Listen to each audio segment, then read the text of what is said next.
us today. And now, please help me welcome Congressman Riley Moore. Thank you very much. Feels like I was just here because I just was. I got to put on glasses. My aunt makes fun of me because I'm getting old. I got to wear glasses now. It's the way of the world. But no, it's great to be here. And Senator Capito was just touching on the effects of the border in West Virginia before I get into my prepared remarks. This is just last May, 2 miles from here, an illegal immigrant killed somebody in our community and burned her body. Just 2 miles from right here in West Virginia.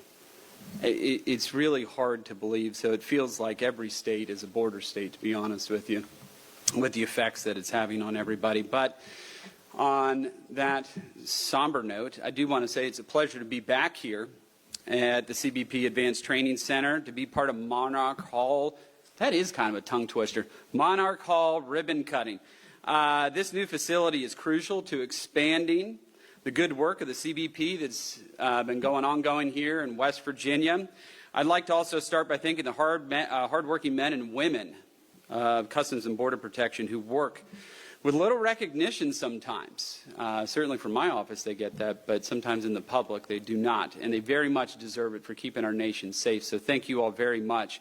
I also want to extend my gratitude to Senator Capito and Shelley, who has used her position on the Appropriations Committee to secure this funding for this great facility that we have here. And I'm so proud to be the only freshman member of the House Appropriations Committee. And I look forward to working with the Senator and you all here at the Advanced Training Center to further expand and continue the mission. I'm also grateful, so grateful, for Secretary Noem for being in Harpers Ferry, West Virginia. Thank you so very much. I live 5 minutes from here. Somebody told me last month, Secretary of Homeland Security is going to be 5 minutes from my house. I wouldn't believe it. But here you are. So thank you so much for being here today, and your unwavering support for law enforcement, particularly CBP and the Advanced Training Center here in Harpers Ferry. The previous administration, though, certainly had no hesitation leaving the border wide open for the last 4 years and throwing our brave CBP officers and agents under the bus. Simply put, they just didn't let them do their jobs. And this has had grave consequences. Over those prior 4 years, millions of illegal immigrants poured across our border. This includes tens of thousands of special interest aliens who we know pose a national security threat to our country, including known terrorists that the previous administration gave free rein to cross the border and to disappear into the interior of this country. Last year, the FBI arrested several of these individuals for plotting a terrorist attack. How many are still out there planning those right now, particularly given the recent events in Iran? Well, thank God that we have Secretary Kristi Noem here taking care of these things and keeping us all safe, so thank you for that. But, you know, it turns out that we didn't need legislation to fix any of this. We just needed a new president. That's all we needed to be able to fix this, and a new administration to come in, and a president who would let you folks do what you do best, protect our border and keep Americans safe.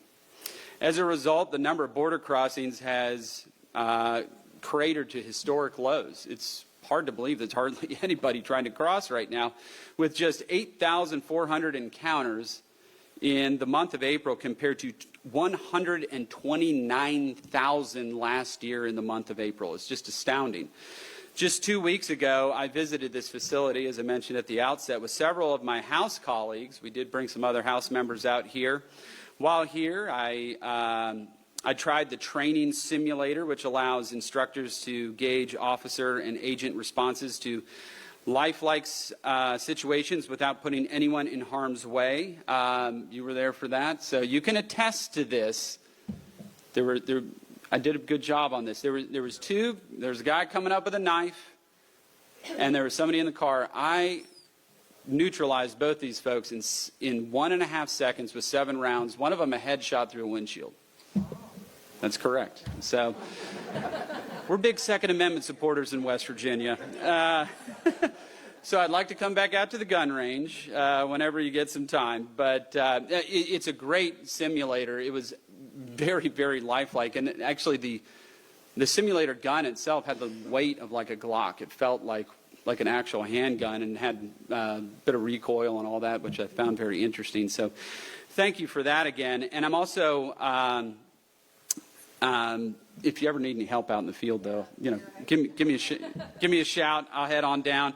But I'm also excited to share that I will also be introducing legislation. We talked about this during our brief in the House to realize CBP's goal to swap parcels of land here currently owned by DHS and Interior, and hopefully get those additional 25 acres so we continue to grow this wonderful facility. Allow me to once again express my gratitude for the important work being done here at this facility and for the invitation to address you all today. Thank you so very much, and God bless you all. Thank you.